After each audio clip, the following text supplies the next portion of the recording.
నిన్నటి రోజున భాద్రపద పౌర్ణమి సందర్భంగా శ్రీమద్భాగవత పుస్తకాన్ని దానంగా ఇస్తారని, మహాలయ పక్షంలో చేసే పితృతర్పణాలతో పాటు శ్రీమద్భాగవత పఠనం శ్రవణం చెయ్యాలి అని తెలుసుకున్నాం. అందులో భాగంగా ఏకశ్లోకి శ్రీమద్భాగవతాన్ని ఒకసారి అనుసంధానం చేసుకుందాం.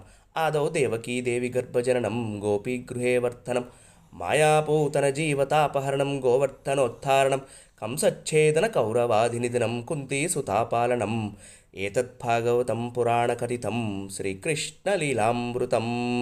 ఈ ఒక్క ఏకశ్లోకి భాగవతాన్ని స్మరణ చేసినా సరే మొత్తం శ్రీమద్భాగవతాన్ని స్మరణ చేసిన వాళ్ళం అవుతామని చెబుతారు పూర్వాచార్యులు అందరూ కూడా. ఎందుకు చెబుతారు అలాగా అంటే, రాబోయే రోజులు ఇంకా బలీయముగా ఉంటాయి. ఇప్పటికే కర్మకాండలు దహన సంస్కారములు చేయడం లేదు. ఒక 50-100 సంవత్సరాల తర్వాత ఇవన్నీ ఉంటాయో లేదో కూడా తెలియదు. కాబట్టి మన తర్వాతి తరం వారి మీద ఆధారపడడం కన్నా మనమే ముక్తికి మార్గం వెతుక్కోవాలి. ఆ ముక్తికి మార్గం భగవత్కథయే అని తెలుసుకోవడం చాలా శ్రేష్టమైన ఆలోచన. హరే కృష్ణ.